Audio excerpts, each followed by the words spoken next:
umiinit na balita ngayong tanghali.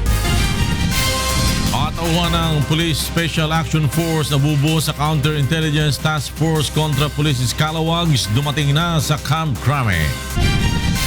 Re-investigation sa kaso ng pagdukot at pagpatay sa negosyanteng Korean na si Ji Ik-ju sisimulan na ng Department of Justice. National Bureau of Investigation inalisan na rin ang karapatan ni Pangulong Duterte na magsagawa ng anti-illegal drug operations dahil sa pagkakasangkot ng ilang tauhan nito sa Korean kidnap slay case. All departure order kay dating PNP Chief Alan Purisima at dating SAF Director Getulio Napeñas inilabas na ng Sandigan Bayan kaugnay ng 2015 Mama Sapano encounter. Pangulong Rodrigo Duterte muling nanindigan laban sa hiling ng communist group na palayain ang mga political prisoners hanggat hindi nalalagdaan ang bilateral ceasefire agreement. At defending champion AFP Cavaliers, kailangang talunin ng 2 beses ang Malacanang Kamao upang makapasok sa semifinals ng UNTV Cup Season 5. Magandang tanghali. Inamin ni Pangulong Rodrigo Duterte na nawala na siya ng tiwala sa National Bureau of Investigation o NBI kaya inalisan na niya ito ng poder para magsagawa ng drug operations. Narito ang report ni Victor Cosare. The Bureau is suspended from enforcing drug laws.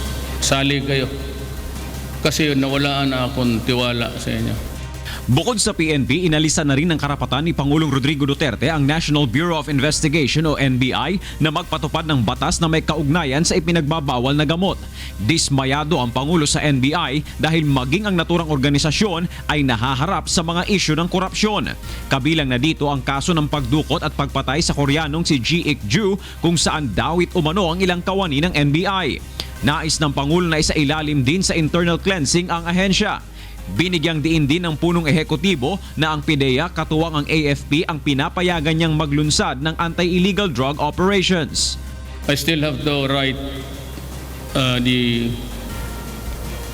whether it's a proclamation, executive order, but I've taken in the AFP and raised the issue of drugs as a national security threat so that they can call all the armed forces to assist. Nilinaw naman ni Pangulong Duterte na wala siyang nakikitang dahilan sa ngayon para magpatupad ng martial law sa kabila ng suhestyon ng isang mambabatas na ipatupad ito sa ilang lugar sa Mindanao. Victor Cosare, UNTV News and Rescue, Davao City. Sisimulan na mamayang hapon ng Department of Justice ang re-investigation sa kaso ng pagdukot at pagpatay sa Korean businessman na si Ji Ik-ju. Mula sa DOJ, may report si Roderick Mendoza live. Yes, Roderick. Flor, alas 2 mamayang hapon, sisimulan ng Department of Justice itong re-investigation sa kaso ng pagdukot at pagpatay sa negosyanteng Koreano na si Ji Ik-ju.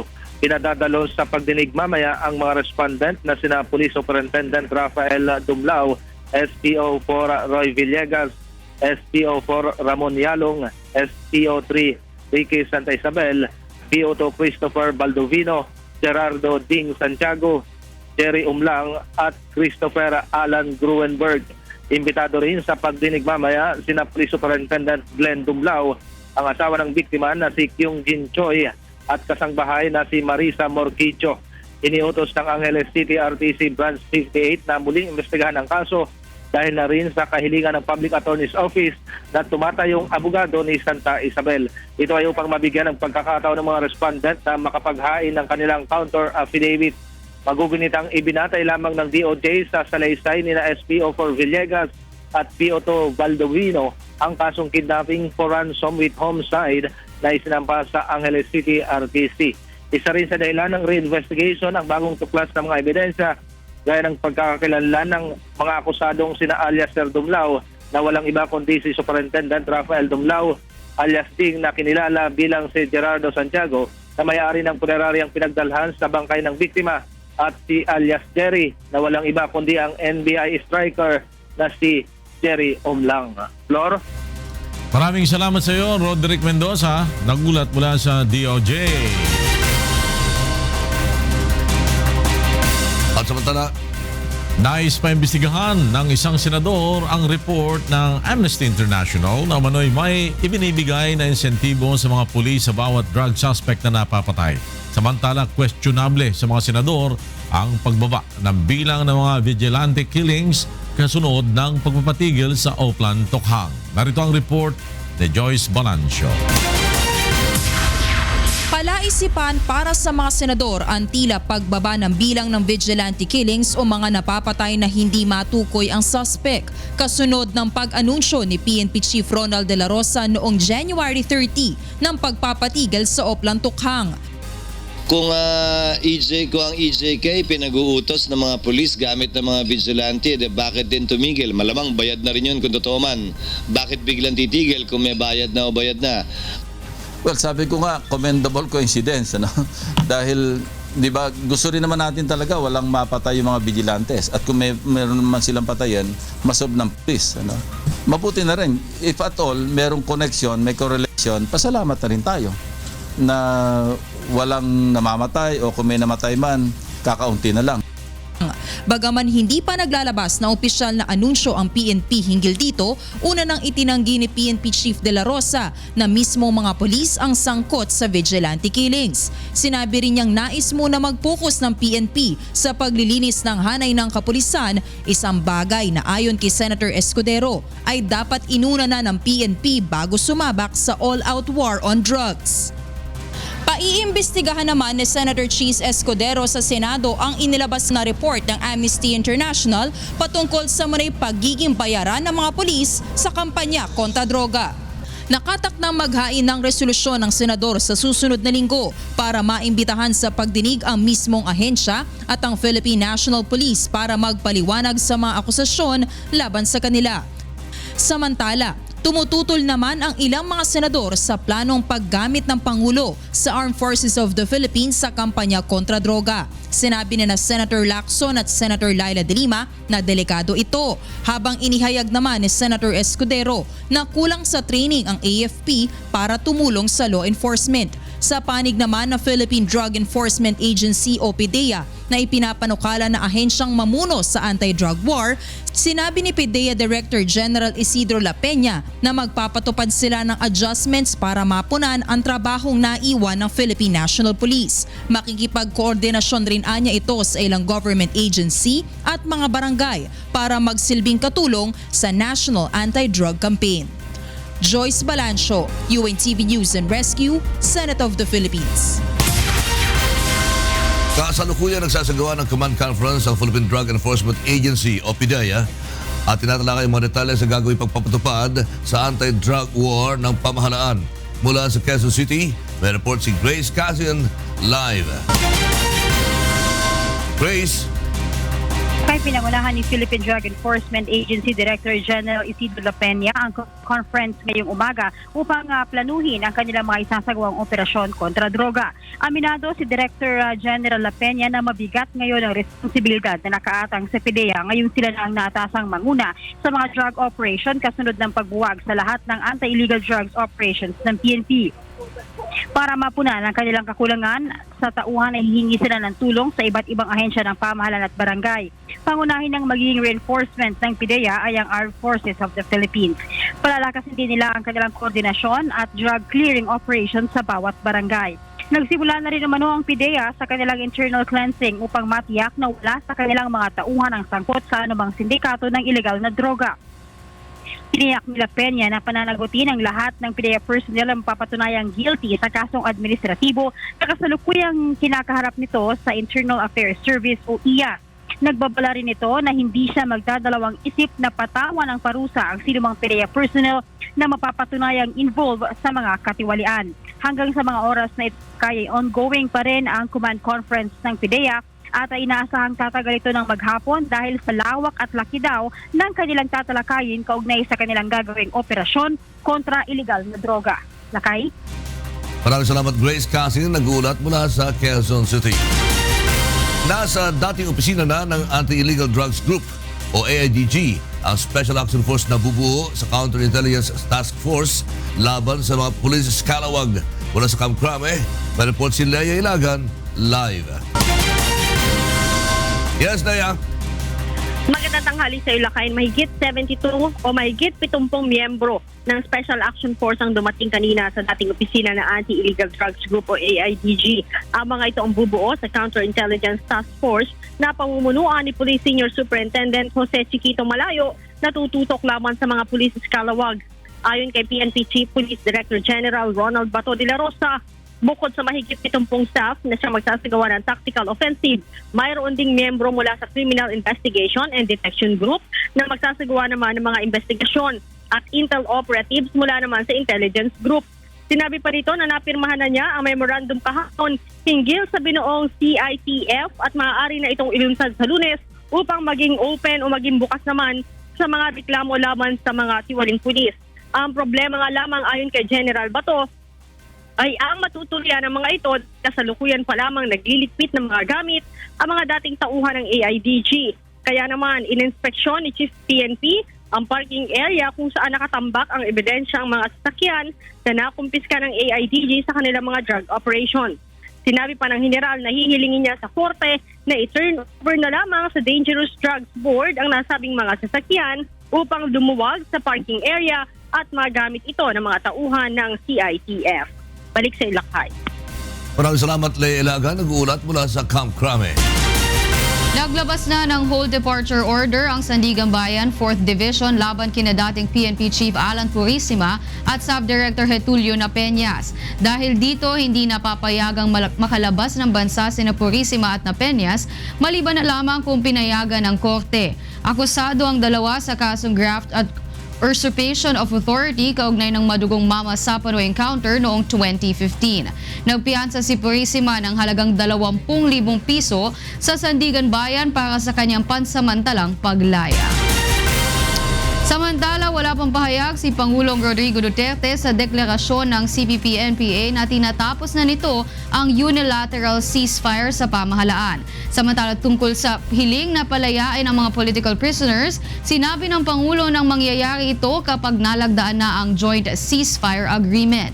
May report si Mirasol Abogadil. Wala pang tugon si Pangulong Rodrigo Duterte sa pagbawi ng Communist Party of the Philippines New People's Army o CPP-NPA sa kanilang idineklarang unilateral ceasefire. Sa pagsasalita ng Pangulo sa 38th Convention ng Philippine Association of Water Districts sa SMX Convention Center kahapon, sinabi nito na ihahayag niya ang kanyang magiging pasya sa takdang panahon. Subalit binatikos naman ng punong ehekutibo ang hiling ng komunistang grupo na palayain ng pamahalaan ang nasa 400 political prisoners. Ayon sa Pangulo, kapag ginawa niya ito, tila binigyan niya na rin ng amnestiya ang lahat ng ito na dapat ay gagawin lamang kapag naging matagumpay ang usapang pangkapayapaan. Huwag niyo akong ipitin because the military might not like it. And then if the military would oust me, would kill me, you have nobody talking to you. Giit ng Pangulo, sa ganitong mga punto kinukonsulta muna niya ang ibang ahensya ng pamahalaan bago siya magdesisyon. Una na ring sinabi ni Government Chief, Peace Negotiator and Labor Secretary Silvestre Bello III na ang pangako ng Pangulo sa pagpapalaya sa mga political prisoners ay nagpapakita ng katapatan nito sa pagnanais na mawakasan ang dekadekadang alitan ng pamahalaan at communist group. Yung pagpapalaya ng mga political prisoners ay isang confidence building measure. Dito pinapakita ng ating Pangulo ang kanyang sinseridad para isulong ang usapang pangkapayapaan. Kaya nga lang, kailangan sa pagpapalaya sa kanila ay dadaan sa legal o judicial process. Samantala, ngayong buwan ay nakatakda ang pag-uusap sa The Netherlands ng Government at NDFP ceasefire committees kaugnay sa interim bilateral ceasefire. Dito tatalakayin ang terms and conditions ng joint ceasefire agreement. Aalamin kung ano yung mga pwedeng tawaging hostile act. What would constitute a violation of the ceasefire? Ano yung mga buffer zone? Yung halimbawa, ikaw mga NPA kayo, hindi kayo pwede dito. Kayo mga sundalo, hindi kayo pwede dito. Ganon, mga buffer zone dyan. O pag-uusapan din kung halimbawa may violation, sino ang magiging referee? So mayroong itatatag na monitoring committee yan. Bagamat winakasana ng CPP-NPA ang unilateral ceasefire, positibo pa rin ang pananaw ng GPH Peace Panel sa resulta ng ongoing peace talks kung saan ang ika-4 na round ay ipagpapatuloy sa Marso sa Oslo, Norway. Mirasol Abugadil, UNTV News and Rescue, Philippines. Susunod, sunog sa pabrika sa Cavite Economic Zone sa General Trias, Cavite. Hindi pa rin napula hanggang ngayon. Manila International Airport Authority bubuo ng Special Task Force na tututok sa mga abusadong public utility driver na nag-operate sa NAIA. At mga guro sa National Capital Region maglulunsad ng kilos protesta kaugnay ng pag-aalis sa ilan nilang benepisyo sa ilalim ng Special Education Fund.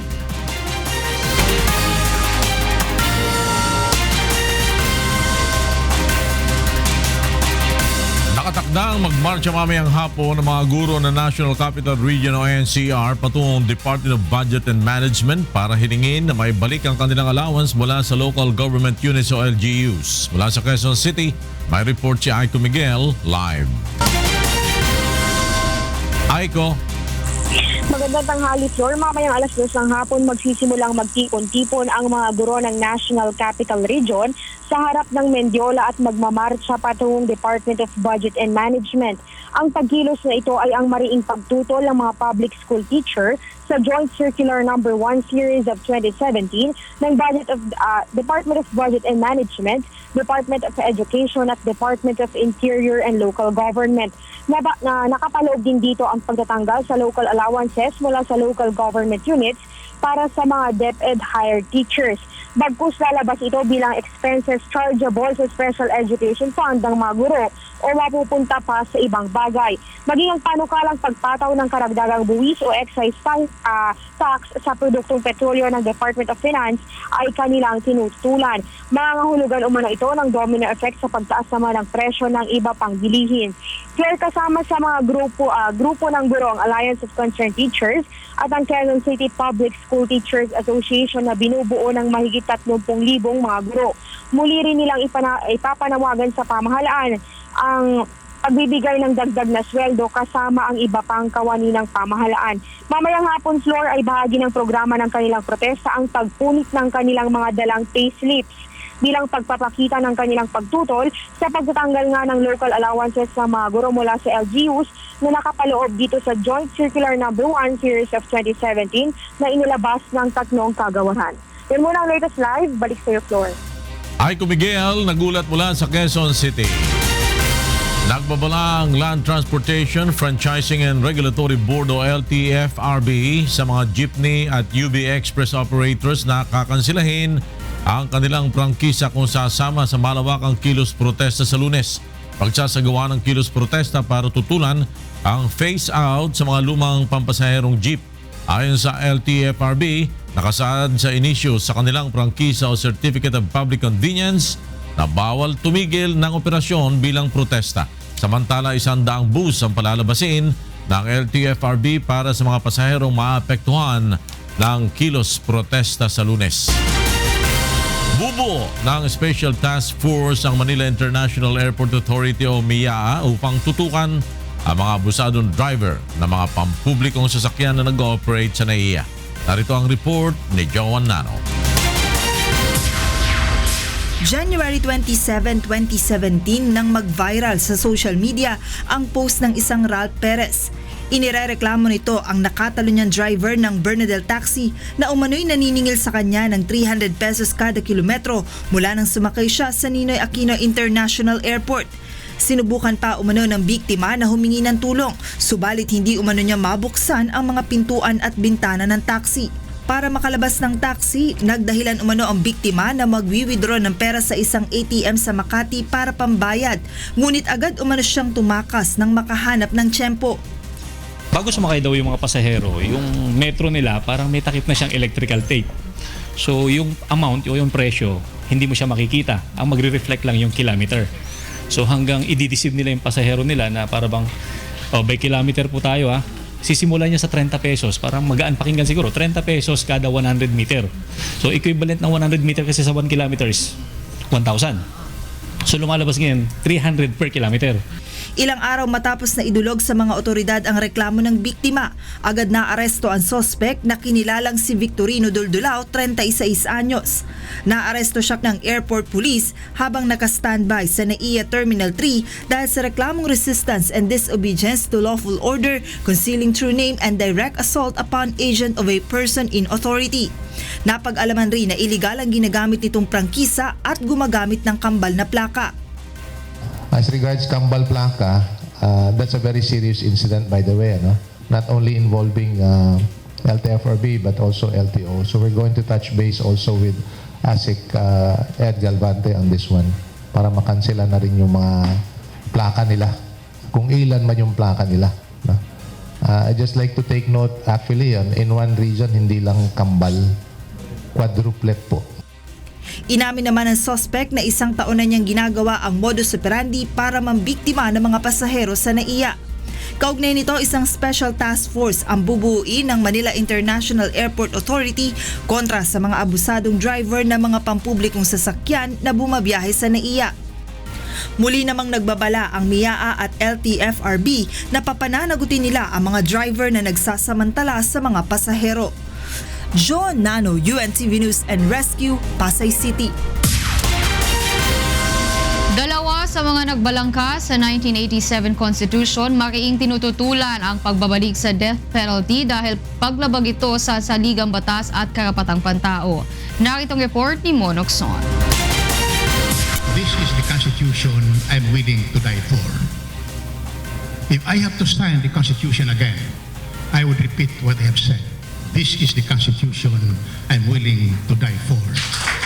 Mariing tinutulan ng mga personalidad na nagbalangkas ng 1987 Constitution ang panukalang maibalik ang parusang kamatayan sa bansa. Ayon kay dating Chief Justice at Constitution Commissioner Hilario Davide, hindi makatao at anti-poor ang death penalty. A reimposition of the death penalty is a backward move.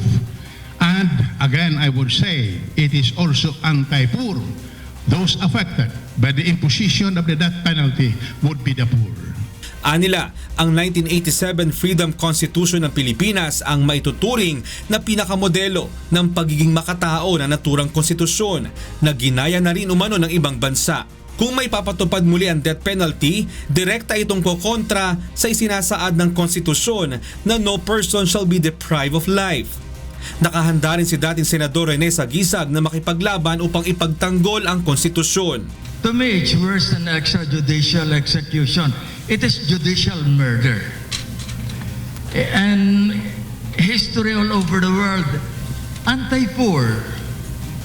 Pag ikaw mayaman, malamang nando ka sa Kongreso gumagawa ng batas. No? Nabanggit rin ng 1987 Constitution Commission ang ilang panukalang labag sa konstitusyon, gaya ng federalism at same-sex marriage. Mon Hokson, UNTV News and Rescue, Philippines. Samantala, alamin naman natin ang pinaka-latest na pangyayari sa nasusunog na Housing Technology Industry o HTI sa General Trias, Cavite na nagsimula pa noong Miyerkules ng gabi.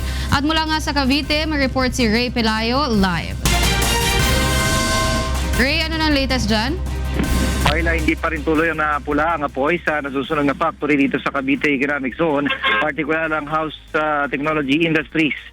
Hanggang sa oras na ito ay kita pa rin mula sa kalye ang maitim na usok mula sa struktura na nasa 42 oras nang nasusunog. Ayon kay Cavite Governor Boying Remulla, posibleng ngayong araw ay makapula na ang apoy. Kaninang umaga binawi ng gobernador ang unang naiulat na isa ang namatay sa sunog. Ayon sa Divine Grace Medical Center, 27 sa mga nasugatan sa sunog ay nasa kanila pang pangangalaga at 2 na lamang dito ang nasa kritikal na kondisyon. Kahapon ay umabot sa 104 ang nasugatan sa insidente. Tinatayang nasa 4,800 ang empleyado ng HTI at ayon kay Governor Remulla, kaninang alas 9 ng umaga ay nasa 6 na empleyado pa ang unaccounted o sa ngayon ay hinahanap pa rin ang HR department ng HTI. At ayon sa pamunuan din ng HTI, nasa 10 bilyong piso ang tinatayang pinsala ng sunog. Nangako naman ang kumpanya na sasagutin ang lahat ng gastusin ng mga nagtamo ng injury. Waila? Maraming salamat sa iyo, Ray Pelayo, live mula sa Cavite. Nanawagan naman ang Department of Trade and Industry o DTI sa mga negosyante sa Visayas na samantalahin ang pondo sa pagbabago at pag-asenso program o tinatawag na P3. Narito ang report ni Jeneline Gakit. Inilunsad na ng Department of Trade and Industry sa Visayas ang P3 o Pondo sa Pagbabago at Pag-asenso Program. Isa itong microfinancing program na maaring i-avail ng mga nais umutang para sa kanilang negosyo, ngunit nasa 2% lamang ang ipapataw na interes kada linggo. Ito ang pantapat ng pamalaan sa 5-6 lending scheme na ipinagbawal ni Pangulong Rodrigo Duterte. Ayon kay DTI Secretary Ramon Lopez, sa Visayas sila inilunsad ang programang may pondong 1 bilyong piso dahil maraming maliliit na negosyo rito ang nangangailangan ng tulong. Naniniwala si Secretary Lopez na mas pipiliin ng mga negosyante na umutang sa P3 na mas mababa ang taunang patubo kumpara sa 20% daily rate ng 5-6. Kung sino yung mga umihiram ngayon sa mga 5-6, no? Yung mga market vendor, cooperative members, karinderya, mga micro businesses talaga, maliliit. Kahit sinong may maliit na negosyo, pwede nang lumapit. Pinadaan nila ang programang ito sa microfinance institution para matiyak na hindi sila tatakbuhan ng mga mangungutang. Ang microfinance institutions na alam natin lahat ay mataas ang repayment rate, 99% yan eh. So alam mo na may sistema na yan mangongolekta, may sistema yan na nagmo-monitor na ng mga humihiram. So hindi sila basta yung mga tatakbuhan. Sa mga nais mag-avail ng P3, magsadya lang sa DTI office para sa impormasyon hinggil sa partner microfinance institution. Jeneline Gakit, UNTV News and Rescue, Tacloban, Leyte. Kaya naman alamin natin ang mga balita mula sa iba't ibang panig ng Pilipinas. Ihatid ng ating kasangbahay na si Deb Riveral, live mula sa Cebu City. Palimod to, Deb! Yes, daghang salamat na kayo ug mayong udto sa atong mga kasangbahay. Ania na ang mga balita gikan sa nagkalain-laing dapit sa Pilipinas. Gipahinumduman sa dagdumala sa PNP Central Visayas Region ang mga pulis sa rehiyon sa ilang pinakakatungdanan sa nasod. Apil niini ang paghatag og warning sa mga pulis nga malambigit sa korupsyon ug krimen. Ani ang report ni Gladys Tuwabi. Pagdumala sa kalinaw ug kahapsay sa nasud ug pagsiguro sa kaluwasan sa publiko ang pipila sa mga katungdanan sa nasudnong kapulisan. Kini ang gihatagag duot sa Police Regional Office o PRO7 Director Chief Superintendent Noli Talinio sa mga kapulisan sa rehiyon. The first time that you step in sa PNP organization, dapat malinis yung motibo mo, no? Malinis yung objective. Na dapat hindi ka gagawa ng kalokohan kasi napaka-klaro ng trabaho ng pulis, to serve and protect. Yun lang. If you have other motives, sabi ko nga, na iniisip mo dahil pulis ka, makapangyarihan ka, may baril ka, may power ka, eh pwede mo nang gawin yung kahit na ano. Hindi pwede yun sa organization natin.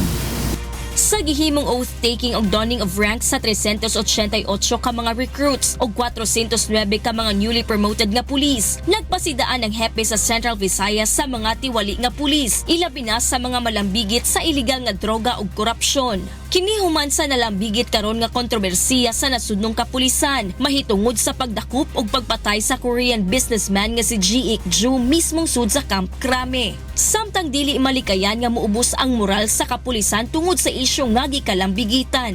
Tungod niini sa pagabuhatong seminar ug training sa mga bagong police recruit, masatagag importansya ang disiplina ug karakter. Very timely in the sense that especially the pronouncement of the President Duterte, magpo-focus kami sa discipline and then of course yung courtesy and yung patriotism, nationalism, yun ang nawawala eh. Alam niyo yung basic courtesy, yung simpleng greetings natin sa ating mga community, yun ang nawawala. So yun ay babalik natin. Gladys Tuwabi, UNTV News and Rescue, Cebu. Ginuso karon sa sangguniang panlalawigan sa Negros Occidental ang pag-amyenda sa Anti-Genetically Modified Organism Ordinance nga giaprubahan ni atong tuig 2007. Sa maong ordinansa, ang pagsulod og tanom, pagkaon ug mananap nga genetically modified ra ang gidili. Sa ordinansa nga amendahan, gusto sa sangguniang panlalawigan nga iapil sa listahan sa mga gidili ang mga produkto nga adunay taas nga fructose corn syrup, usa ka klase sa pangpatamis nga genetically modified.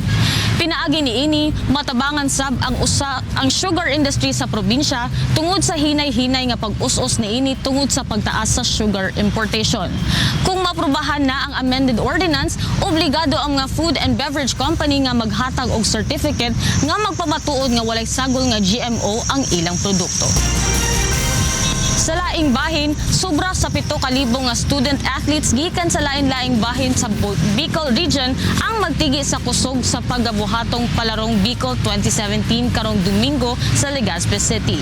Si Hazel Rivero sa maong report. Nagpuunang mag-arabutan sa Legazpi City ang mga estudyante kaiba sa Palarong Bicol 2017 na mapuon ngunya na Domingo sa Sports and Tourism Complex Bicol University. Kaiba ninda ang sa indang coaches asin maestra, so iba ay pig-ibahan kang sa indang mga magurang bilang suporta. Ang simula ng laro sa February 5 hanggang February 10. Pero bago pa yan, meron na tayong mga hinahandang mga activities, no? Halimbawa sa February 3, meron kaming Solidarity Fun Run na kasama yung mga taga-iba-ibang delegations. Tinatayang maabot sa 7,000 student athletes hali sa 6 na lalawigan asin sa 7 syudad ning Bicolandia ang magiging kaiba sa aktibidad. Ugaring may igwa pang mga atletang daina kaiba gikan ta na apektuhan kang nakaaging bagyo. Na kahit na yung ibang divisions namin, yung ibang mga teachers, yung ibang mga kabataan ay naapektuhan ng bagyong Nina, nandito pa rin sila sa at dumalo at makikisali dito sa Palarong Bicol. Igwang 22 playing venues as in 15 eskwelahan ang ginibong billeting center para sa mga delegado. To familiarize and to be unified in concentration training, considering that in Masbate City, our billeting venues and playing venues were 7. So, kalat-kalat po yung aming mga practice doon. So, dito nagkaisa at nabuo namin at nakapag-familiarize na rin, na-acclimatize na rin yung mga athletes sa Legazpi. Maghahanda tayong kailangan mapili ang pinakamagagaling na atleta na magiging kinatawan natin sa gaganaping palarong pambansa. Ang Palarong Bicol ay labanan ng kusog ng mga estudyante sa elementarya asin sa sekundarya sa bilog na rehiyon. Hazel Rivero, UNTV News and Rescue, Legazpi City. Og kana ang mga balitang atong gitutukan gawas sa kauluhan. Gikan dinhi sa Cebu City, balik na sa inyo lakay. Daghang salamat, Deb Riveral. Susunod, defending champion AFP Cavaliers kailang talunin ang Malacanang Kamao ng 2 beses upang makausad sa semis ng 5th UNTV Cup. PNP Training Service at UNTV nagsagawa ng 2 araw na enhancement seminar sa Morong, Bataan. At isang araw part 1 at 2 back-to-back film showing sa Giginto, Bulacan, dinagsa ng mahigit 1,000 Bulakenyo.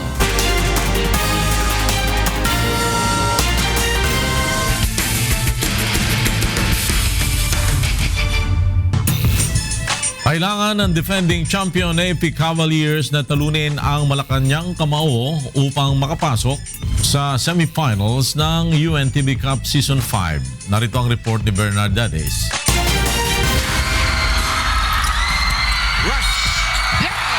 Positibo ang defending champion AFP Cavaliers na magtutuloy-tuloy ang kanilang magandang play sa nalalapit nilang bakbakan ng Malacanang Kamao sa quarterfinals ng UNTV Cup Season 5 na gaganapin sa Pasig City Sports Center sa Linggo alas 5 ng hapon. Ito ay kahit nasa twice to beat advantage ang Kamao team. Ayon sa Cavaliers, hindi sila papayag na malaglag sa torneo at hindi maidepensa ang kampyonato. Kapag natalo ang AFP sa Malacanang sa linggo ay magpapaalam na sila sa liga. Yun naman ang game ng AFP na nag-champion kami. Saka defending champion, sabi ko nga sa kanila, guys, hindi tayo pwede mahulog, defending champion tayo. Ang AFP na may 6-4 win-loss record ay nagpakita ng impresibong panalo sa kanilang huling dalawang laban kontra sa top 2 team na Judiciary Magis noong January 15 at BOC Transformers noong January 22. Hindi namin magagawa yan kundi sa effort ng mga players ko, coaching staff. Yung last 2 games namin, yun yung pinakamahirap na practice eh. At least nag-paid off. 2 beses nang nagsagupaan ng AFP at Malacanang ngayong season, kung saan tinalo ng Malacanang ang AFP noong October 30 at tinalo naman ng AFP ang Malacanang noong December 4. Kaya naman sa linggo, asahan na ang mainit na bakbakan ng dalawang koponan na kapwa nangakong maghahanda ng husto. Hard work pa rin sa practice, yung sama-sama, yun pa rin, ganun pa rin. So walang magbago, continue practice pa rin. Now, mas nagje-gel na kami, mas maganda na yung chemistry, mas kilala nila na yung bawat isa. And I think magandang baon yun, entering yung susunod na round natang games natin. Sa ngayon, ang powerhouse BOC Transformers at ang 2-time champion Judiciary Magis ang pasok na sa semifinals ng UNTV Cup Season 5. Ang magwawagi sa alinman sa AFP at Malacanang ang makakalaban ng alinman sa BOC Transformers at Judiciary Magis na may twice to beat advantage sa semifinal round. Bernard Dadis para sa UNTV Cup Season 5. At alamin naman natin ang mga balita sa labas ng bansa mula kay William Theo. Good afternoon, William. Good afternoon, Wyla, and to all our kasangbahay. Here are the top stories from around the globe. White House debuts virtual expansion of briefing room beyond its normal 49 seats by opening up questions to reporters via Skype. Clarence Shaughnessy reports. It wasn't your typical day in the White House briefing room on Wednesday, with some new faces making their debut in a new initiative. As promised earlier, 4 journalists from around the U.S. made their debut from Skype seats at the White House Daily Briefing, which has 49 physical seats for journalists. I'm pleased that we've expanded the briefing room, at least virtually. And so with that, as I begin to take your questions, I'm pleased to offer the first ever Skype seat question in the White House briefing room to Kim Kalunian from WPRI in Rhode Island. Kalunian was among 4 reporters featured in 4 split-screen broadcasts inside the briefing room who asked questions via Skype. A local Fox News reporter from Cleveland and Lars Larson's of Lars Larson Show also had opportunities to ask questions. The first Skype question focused on immigration, urban crime, and job creation. Spicer's announcement that the White House planned to add the Skype seats came during the tense period between the White House press corps and top aides to Trump, who had talked openly about their desire to move journalists to larger workspace outside the White House to accommodate the scores of reporters who they said are interested in covering Trump. The White House hasn't said how regularly Spicer will take questions over Skype. Clarence Shaughnessy, UNTV News and Rescue, New York, USA. Meanwhile, Uber Technologies Incorporated Chief Executive Officer Travis Kalanick, who is facing criticism from immigration advocates for serving on President Donald Trump's business advisory group, quit the group on Thursday. The CEO of the ride-hailing service had been under mounting pressure from activists who opposed the administration's immigration policies. The White House did not immediately respond to a request for comment. And in other news, animal carcasses littered the fields and stench of dead animals pervaded the air in Kenya's Marsabit County on Wednesday, the result of a prolonged period of drought. People in more than half of Kenya's 42 counties face starvation due to the cycle of famine-related deaths brought about by ongoing drought that has seen an estimated 1.3 million Kenyans acutely food insecure and in need of assistance. The 2016 long rains were poor, leaving 1.3 million Kenyans in need of food aid, according to government, which has started distributing maize, beans, and rice to hungry people in the worst affected northern and coastal regions. This year's long rains are also likely to be poor with a delayed start and below average rainfall, meteorologists said. And those are the stories making headlines around the globe. Back to you, Wyla. Thank you and happy weekend to you, William Theo.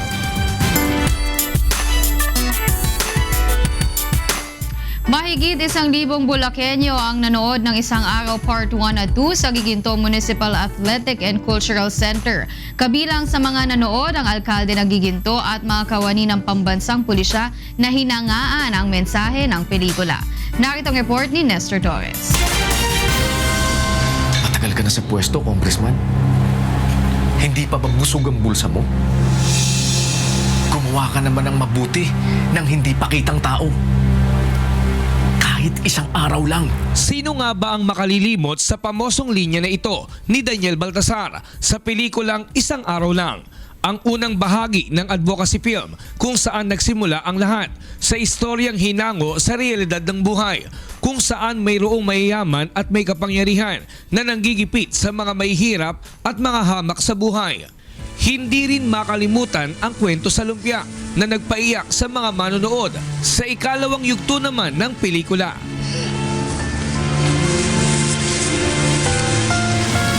Meron mo ba kayo idea kung sino nagbayad ng bill namin? Huwag niyo na pong isipin yon. Nabayaran na po yun. Ng 3 lumpia. Kaya naman kahit napanood na, marami pa rin sa ating mga kababayan sa Bulacan ang nagtungo sa back-to-back movie marathon ng Isang Araw Lang The Movie Part 1 and 2. Mahigit 1,000 Bulakenyo ang sumadya sa Giginto Municipal Athletic and Cultural Center upang mapanood ang advocacy film sa panulat at direksyon ni Kuya Daniel Razon.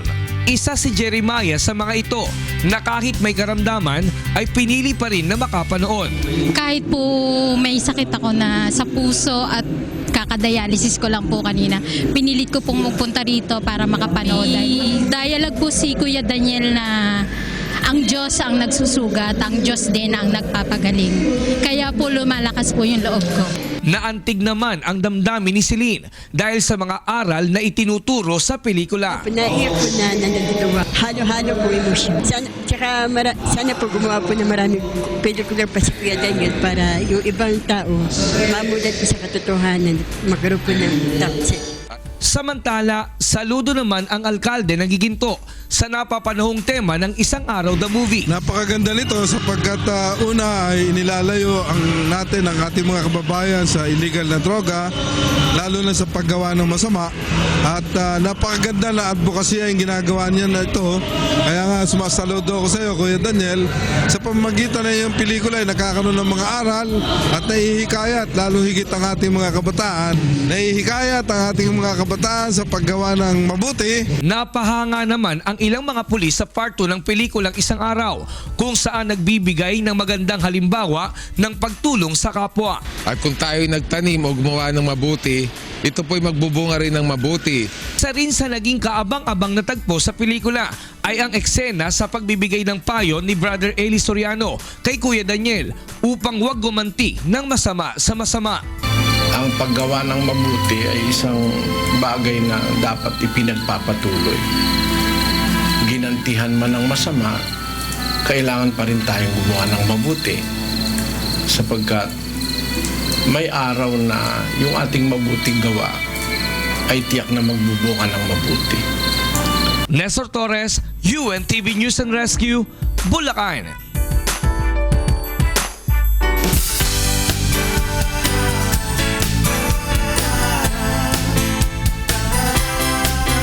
Nagsagawa ng enhancement seminar tungkol sa police operations ang PNP Training Service sa Morong, Bataan, katuwang ang UNTV sa pangunguna ni Kuya Daniel Razon.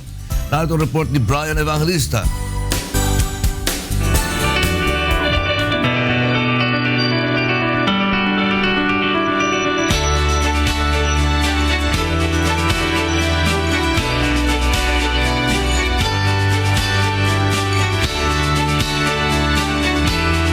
Ikinatuwa ni PNP Training Service Director Police Chief Superintendent John Sosito ang all-out support ni Kuya Daniel Razon sa mga advokasya ni Chief PNP Ronald Bato de la Rosa para sa ikabubuti ng pambansang pulisya. Tulad ng pagsagot ng UNTV sa food and accommodation para sa mga participant sa 2 araw na enhancement seminar ng PNP dito sa Morong Star Beach Resort and Hotel sa Bataan. Ito ay sponsor ng UNTV at kami ulit nagpapasalamat. This is in consonance with the project of our Chief PNP, the PNP leadership, to go back to the basic na regarding the ethics and leadership of the law enforcers, plus of course the review on the police operational procedure. Para kay General Susito, mahalaga ang moral enhancement upang manatiling nakafocus ang pulisya sa kanilang sinumpaang tungkulin sa bayan. Namin sa law enforcers, ang isa sa mga Biblia namin ay ang law on criminal procedures plus rules on evidence. So we really want to get a lecturer that's really well-versed of the subject matter based from experience para matuto, magkapalitan ng paliwanagan at to strengthen, lalong maging mas magaling ang kapulisan natin. Para kay Attorney Emily De Los Santos, na kilalang matinik na city prosecutor, ipinaliwanag niya kung paanong magkatandem ang law enforcement at prosecution upang umusad ang kaso at makamit ang hustisya. Kung anong ebidensya ang ipapasok ng pulis sa isang kaso na criminal case, yun ang gagamitin namin sa pagsasampa ng habla sa husgado at kung paano kami, kung gaano kaganda yung ebidensya, makakakuha kami ng conviction pagkatapos ng paglilitis. Kung mahina ang ebidensya, sa amin pa lang sasabihin na namin walang probable cause. Isa si Police Senior Inspector Juniel Perez mula sa Cagayan Valley sa mahigit 50 police officers na dumalo mula Region 1, 2 at 3 na hindi nang hinayang sa 14 na oras na biyahe niya dahil sa mahalagang natutunan. Gagamitin namin ang mga ito pag-uwi namin sa aming mga probinsya. Ituturo din namin, ire-reecho din namin sa aming mga tao para sa ganun, continuous yung learning natin. Kaya pabaon ng batikang city prosecutor sa lahat, maging pulisman o hindi.